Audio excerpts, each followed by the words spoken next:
जो तमे मने पदभ्रष्ट करो। भोळा लोगों ने गैरमार्गे दौरो छो, प्रेस ने गैरमार्गे दौरो छो, प्रेस के लोगों को आप इधर उधर गैरमार्ग पर दौड़ रहे, लेके के जा रहे हैं। आप करना क्या चाहते हैं? बेवकूफी भरे बयान देते हो, भ्रष्ट कर दिया। और अगर किया, कुछ ऐसा किया है कागज भेजो, प्रेस में जाके बोलो। क्यों नहीं बोल रहे हो? इधर उधर से कुछ भी बातें भेजते हो। मैं ये कहता हूं शायद सच भी है, शायद सच है कि आप लोगों ने बहिष्कार किया, निरस्त किया, पर निरस्त किसके वहां से किया? बुद्धू, कुछ तो बताओ। मैं यहां पर वंश परंपरा में हूं, गुरु शिष्य परंपरा में, और सुक्खड़ साधु हूं। तुम्हारी औकात नहीं है यहां पदभ्रष्ट करने की। यह देश संविधान से चलता है। हरिगिरी का मतलब अखाड़ा नहीं होता। हरिगिरी अखाड़े में है, अखाड़ा हरिगिरी में नहीं है। ये तो ठीक है, तुमने गुंडागर्दी, चेले चपाटे और अपनी एक गैंग बना के तुम चला रहे हो, पर वक्त बदलेगा, इतना याद रखना। अखाड़े से एक एक साधु अब खड़ा होगा, अखाड़े से एक एक साधु साध्वी खड़ी होंगी, जिनके शारीरिक शोषण हुए हैं, जिनकी जमीनें हड़प ली, जिनके पैसे हड़प लिए, तुम्हारे रेट कार्ड, महामंडलेश्वर बनने के 1 करोड़ 2 करोड़ रुपए, श्री महंत बनने के 50-60 लाख रुपए, 1 करोड़ रुपए, ये सब तुम्हारा चल रहा है। जो रेट कार्ड चल रहा है, पैसा है, पैसा बोलो। जैसे नहीं हम बाजार में जाते, ये कितने का, वो कितने का, वो कितने का, ऐसे तो तुम बेच रहे हो सब पद। पहले योग्यता होती थी कि वेद और वेदांत का ज्ञान होता था, उनके साथ शास्त्रार्थ होता था, तब जाके कोई पद मिलता था। पर तुमने आकर के अखाड़े में आकर के तुमने बाजार खोल दिया कि आओ आओ आओ, महामंडलेश्वर का पद इतने का, श्री महंत का पद इतने का, ये पद इतने का। पूरा बाजार खड़ा के रख दिया, भर्ती मेला कर दिया मेरे अखाड़े को, और हमारे ये सब अखाड़ों को खराब करके रख दिया तुमने, प्रेमगिरी, ये पूरे गैंग ने। ये तो डर के मारे बेचारे कुछ लोग तुम्हारी गुंडागर्दी, क्योंकि कितनों को तुमने मरवा दिया, कितनों को तुमने जमीनें हड़प ली, कितनों की तुमने शारीरिक शोषण, ये प्रेमगिरी और तुम्हारे गैंग ने सब किया है। ये सब अब बोलेंगे, इतना है। अब तो ये युद्ध हो चुका है, और अब ये जूनागढ़ में नहीं रुकेगा, अब तो पूरे भारत में तुम्हारी सब चीजें लेकर के जाएंगे। बेवकूफी वाली बातें करते हो, पद भ्रष्ट करते। किससे पद भ्रष्ट किया? कोई महामंडलेश्वर हूं पद भ्रष्ट किया? और वो अमृतगिरी महाराज, चकाचक बापू है, महादेवगिरी जी है, वो तो अपनी जगह में बैठे हुए, उनकी अपनी जगह है, खरीदी हुई जगह है, और उनके गुरु ने उनको चोला दिया है, तुमने दिया है। अगर सच में नागा सन्यासी हो तो एक पत्र बाहर निकालो, पत्र बाहर निकालो। मैं इंतजार कर रहा हूं, 20 दिन का वक्त देता हूं, जब तक मेरे यहां पर खत्म हो रहे यज्ञ, उस दिन का, ये 20 फरवरी तक अगर तुमने पत्र बाहर नहीं निकाला तो मैं कोर्ट में जाऊंगा, कोर्ट में जाऊंगा। फिर ये मीडिया वाले पूछेंगे कि आपने गलत खबर कहां से ली और क्या, फिर तो सब होगा देखना। और पत्र आने के बाद कोर्ट में जाऊंगा, और कोर्ट में जाने के बाद अभी तो केवल जूनागढ़ के तुम्हारे पाप बाहर लाए, पूरे भारत के पाप बाहर लाऊंगा। तुम्हें अभी मैं तो 1% बाहर आया हूं हरिगिरी, तुम्हें अभी पता नहीं है कि मेरी क्षमता है क्या क्या, और मैं क्या क्या कर सकता हूं। अधर्म और अधर्मी का विनाश करके रहूंगा, इतना याद रखना। जिस लिए पृथ्वी पर आया हूं वो कार्य पूरा करके जाऊंगा, और मेरा स्वभाव है कि अधर्म और अधर्मी को शमशान घाट नहीं पहुंचाऊं, उसकी राख ना बना दो, और वो उसकी ऊर्जा को तब तक नहीं छोड़ता जब तक वो अधर्म नहीं छोड़ेगा। तुम अभी समझ नहीं पा रहे हो, तुमने सही व्यक्ति से गलत पंगा ले लिया है।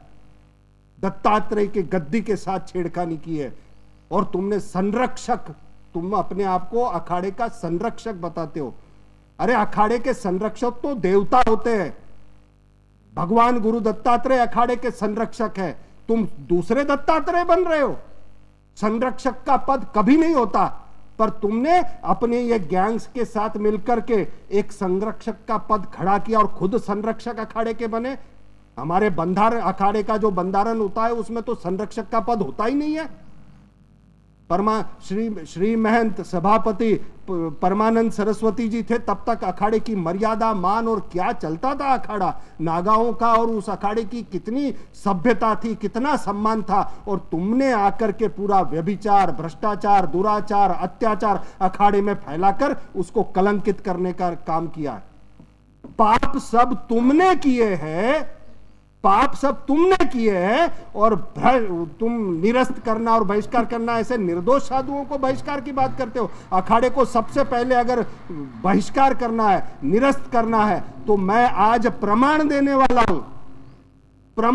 वाला हूं कि पाप हरिगिरी ने और उसकी गैंग ने, कई सारे ऐसे पाप उनके गैंग ने किए हैं, तो उनको निरस्त करो, उनको बहिष्कार करो। प्रमाण के साथ बात करूंगा। तो सबसे पहले तो अखाड़े को तुमको बहिष्कार करवाना चाहिए कि हरिगिरी को और प्रेमगिरी का बहिष्कार अखाड़ा कर रहा है। और अब तो एक याद रखना, धीरे धीरे साधु अब ऐसे ऐसे बोलना शुरू हो जाएंगे। कुंभ मेले की वजह से सब चुप है, और मैं भी कुंभ मेले की वजह से शांति से बैठा था, पर तुम जिस तरह से कर रहे हो, ये आगे जाके देखना अब कैसे इसका रूप होता है। और तुम्हें तो छोड़ूंगा नहीं हरिगिरी, इतना याद रखना। हमारे इस पूरे सनातन को, इन अखाड़ों की परंपरा को, अखाड़ा परिषद और ये परंपरा शंकराचार्य जैसे जो चली है, उसको भ्रष्ट करने के लिए जो तुमने किया है, छोड़ूंगा नहीं। सबसे पहली बात, मुझे एक बात, अब ये कैसे शुरू हुआ?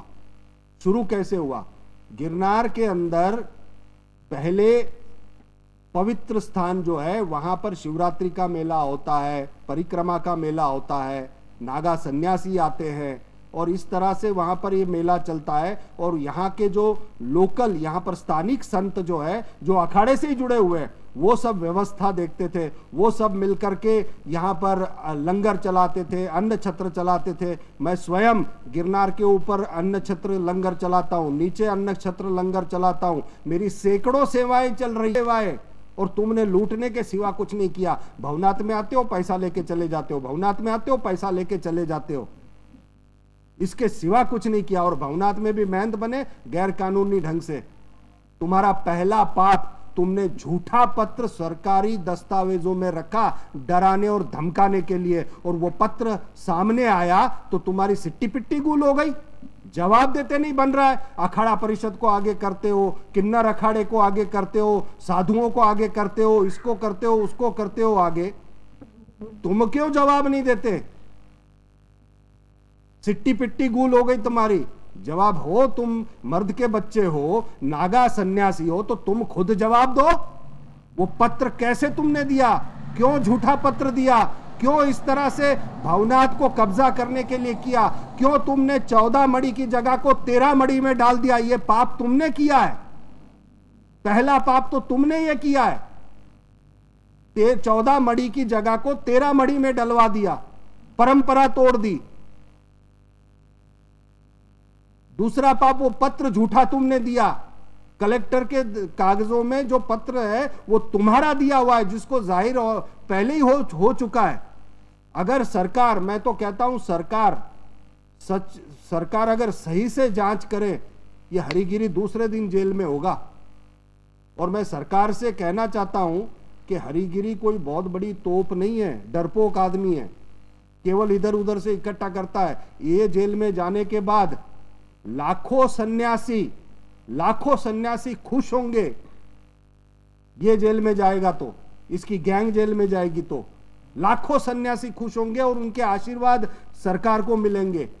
सरकार इसकी जांच करे, और देश का सबसे बड़े कौभांड, सबसे बड़े स्कैम अगर धर्म के अंदर निकलेंगे तो ये हरिगिरी और प्रेमगिरी गैंग के निकलेंगे। तो पहला पाप मैंने बताया। और हरिगिरी, आपने कहा था कि अगर एक भी मेरी चीज बाहर आ गई तो मैं फांसी लगा लूंगा। तो यहां के जूनागढ़ के एमएलए धारासभ्य जो है, उन्होंने कलेक्टर ऑफिस के अंदर मीडिया के सामने ये सब कुछ बताया कि हां गड़बड़ हुई है। तो अच्छा है, कुंभ मेला चल रहा है, परम स्नान कर लो ताकि अखाड़े मुक्त हो जाए और जूनागढ़ मुक्त हो जाए। बात करते हो। अब एक एक पाप आपके बाहर ला रहा हूं।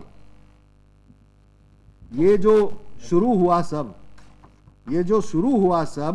ये शुरू होने के बाद हुआ ऐसा कि गिरनार के अंदर जो कुछ भी चल रहा है, उस गिरनार के अंदर गलत प्रवृत्तियां जो चल रही थी, उसके खिलाफ सब साधु मेरे पास आए और कहा कि आप इसके लिए कुछ कीजिए, आप इसके लिए कुछ कीजिए, क्योंकि दत्तात्रेय की गद्दी पे हूं, जानता हूं। पहले तो क्या था, गिरनार में था तो ज्यादा कुछ पता नहीं था, पर जब दुनिया घूम के आया बेटा, तो अब तो इतना याद रखना, सब घाट घाट का पानी पी के आया हूं। और मैं अखाड़े को कहना चाहूंगा कि हरिगिरी अनपढ़ गवार है, इसे ज्यादा कुछ पता है नहीं। ये केवल दादागिरी, गुंडागिरी और ये सब कुछ करता है, और इसकी वजह से कहीं अखाड़े को मुश्किल ना हो जाए, अखाड़े के अधिकारियों को मुश्किल ना हो जाए, इसे ज्यादा अकल है नहीं।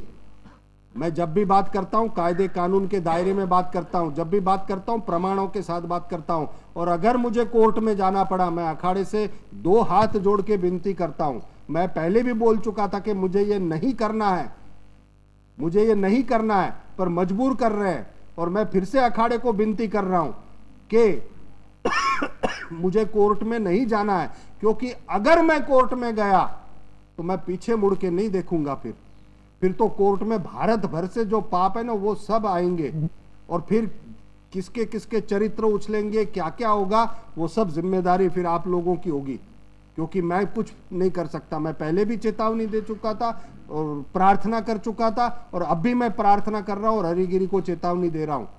मुझे कई ऐसे बड़े बड़े 2-4 संतों के फोन आए कि हरिगिरी आपको समझाने के लिए बोल रहा है, समाधान के लिए बोल रहा है। समाधान काहे का समाधान? अधर्म के साथ समाधान करें। गिरनार छोड़ दो, गिरनार छोड़ दो। मेरा गिरनार अपवित्र करने नहीं दूंगा, नहीं दूंगा, नहीं दूंगा, इतना याद रखो। तो गिरनार के अंदर जो गलत हो रहा है उसके खिलाफ मैंने प्रश्न उठाए, और ये प्रश्न उठाए क्या? एक तो अंबाजी में एक यौन शोषण किया है जिसने, प्रेमगिरी ने बच्चे का, जो बच्चा खुद आके बोला है, उसको किसी की जरूरत नहीं है, कोई प्रमाण की जरूरत नहीं, बच्चा खुद बोला है। वो वीडियो सब आपने देखे ही है कि प्रेमगिरी ने उसके यौन शोषण किया। उसको तुम यहां पर अंबाजी के शक्तिपीठ का गादीपति बनाते हो, शर्म करो। उन्हें नहीं दूंगा। और अंबाजी की परंपरा तुम्हें नहीं पता, मैं सब तैयारी कर चुका हूं, सब तैयारी कर चुका हूं। अंबाजी परंपरा जो है वो दशनाम सन्यासी गृहस्थ जो होती है परंपरा, जिसको गोसाई कहते हैं, उनके परिवार में से एक फक्कड़ बनता है और वो वहां पर बनता है, और उनका परिवार 25 पीढ़ियों से वहां पर वो लोग हैं। तुम कुछ नहीं कर सकते, तुम केवल दादागिरी से यहाँ पर, यहाँ के जो अधिकारी है, कलेक्टर है, या यहाँ के जो सरकार के लोग हैं, उनको अखाड़े की परंपरा और इनका कुछ ज्यादा ज्ञान नहीं होता, इसलिए वो समझ नहीं पाते, और तुम गुमराह कर देते हो। और क्या ये छोटे शहर है, ऐसे फोटो देख लेते हो और ये सब अरे बाप रे होता है। बेचारे भोले हैं बेचारे, उनको नहीं पता कुछ। मैंने प्रश्न उठाए, दारू पी के जो यहाँ टुन्न पड़े रहते हैं गिरनार में, क्या ये ऐसा गिरनार चाहिए? मैंने प्रश्न उठाया कि अंबाजी मंदिर में एक बलात्कारी, एक जो है शारीरिक शोषण जिसने किया और उनकी परंपरा में नहीं है, गुरु शिष्य परंपरा में आता है, उसको प्रेमगिरी को नहीं बैठाना चाहिए, ये विरोध किया। तीसरा, शिवरात्रि और इसमें मुजरे हो रहे हैं, मुजरे तंबू में, साधु के तंबू में तो मुजरे हो रहे हैं, यह प्रश्न उठाया। वेश्यावृत्ति अखाड़े में चल रही है, यह प्रश्न उठाया। अखाड़े में दारू जब्त हुआ है, यह प्रश्न उठाया। तो यह विरोध करना गलत है। जूनागढ़नी प्रजाने पण હું કહેવા માંગુ છું, મારો વિરોધ શું? મજાની વાત જોજો, મને ગાદી નથી જોતી, મજાની વાત જોજો, મારે કઈ પોતાને વાંધો નથી, પણ गिरनाરના માટે લડી રહ્યો છું। શા માટે? કે गिरનારમાં સાધુ ટુંડ થઈને પડેલા હોય, આ ન થવું જોઈએ। મારી બેન દીકરીઓ જાય તો ત્યાં કોઈને વાંધો ન આવવો જોઈએ। અખાડામાં, જૂના અખાડામાં વેશ્યાવૃત્તિ કરતા પકડાઈ ગયા, હું વિડીયો બધા આપવાનો છું, वेश्यावृत्ति करता पकड़ाई गया। उन लोगों के सामने हरिगिरी जैसे भ्रष्टाचारी, दुराचारी, अत्याचारी, व्यभिचारी, ये प्रेमगिरी हरिगिरी की गैंग, उसके सामने लड़ रहा हूं जो सनातन को, अखाड़े को ध्वस्त करने में लगे हुए हैं, गरीब साधुओं को शोषित करते हैं, यौन शोषण करते हैं, शारीरिक शोषण करते हैं, जमीनें हड़पते हैं, हत्याएं करवाते हैं। अब इन ऐसे दबंगों के सामने लड़ना होता है तो मैं मानसिक रूप से तैयारी हूं।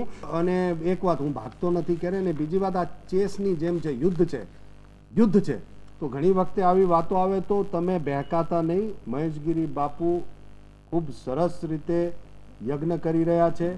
20 ફેબ્રુઆરીએ યજ્ઞ પતશે પછી આ બધાય લોકો જે દુષ્ટો છે, જે ધર્મને નુકસાન કરે છે, આ લોકોને ઉગાડા પાડીશ, આ લોકોનો વિનાશ કરીને જ રહીશ. આ ભ્રષ્ટાચારી, જુનાગઢનો ભ્રષ્ટાચારી તો એમને એમ પતી જવાનો. મારે એમાં શું કહ્યું? જય ગિરનારી, નમો નારાયણ. તો કહી દઉં તમને કે આ શિવરાત્રિનો મેળો હું સરકારને 2 હાથ જોડીને પ્રાર્થના કરું, આ હરિગીરીનો ભરોસો કરતા નહીં. આ બદમાશ માણસ છે, આ ગુંડાઓ લાવશે અથવા તો ભડકાવશે, શિવરાત્રિના મેળાને ખરાબ કરવાનો પ્રયત્ન કરશે, મારી ઉપર હુમલા કરવાના પ્રયત્ન કરાવશે. પોતે તો એકદમ ચૂપચાપ રહેશે, પણ બીજાઓને બાધાવાના, એવું બધું કરવાના ઘણા પ્રયત્નો કરશે.